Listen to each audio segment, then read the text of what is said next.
Let's talk self-advocacy. How can women advocate for themselves at work? I think it's important to advocate for yourself, not just at work, but anywhere, anytime, any place. You are your own best advocate. You can't rely on someone else to advocate for you if you don't advocate for yourself. With that being said, keep track of your accomplishments. Make sure you update your LinkedIn profile on a regular basis with those accomplishments.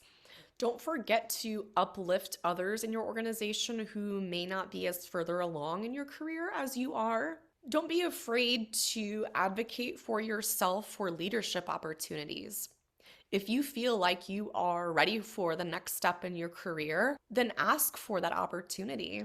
When I think about what is fundamental to self advocacy in the workplace for women, I think it's first off recognizing that you have a right to self advocacy. I think oftentimes as women, I can speak for myself personally, in home situations and work situations in the past, you feel as though maybe you don't have a right to speak up, maybe what you have to say doesn't matter or won't be heard. And whether or not it'll be heard and received, you still have a right to advocate for yourself and your needs, your compensation, and certainly an environment in which you produce your best work. Second is knowing what you want and what you need, which takes time and takes knowing yourself, but nonetheless, you are your best advocate. I've had some great bosses and I've had some not some great bosses. And even the great bosses, you still have to advocate for what you need, and you have to make those needs known in order for that advocate to help you. I also want to shine light on some data. If you think about it, we've made such progress, but there's so much more progress to go. In 100 years, we've achieved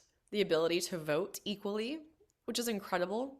But why did it take 100 years? In the 60s, women were finally able to get a credit card without their husband's permission. Let that sink in. I could go on and on and on and on about the progress that we've made, but the reality is there's so much more to go. So advocate for yourself, advocate for the people who aren't at the table, and advocate for the multiply marginalized voices, people with disabilities, people who are not at the table making the decisions. That is how we reach equality.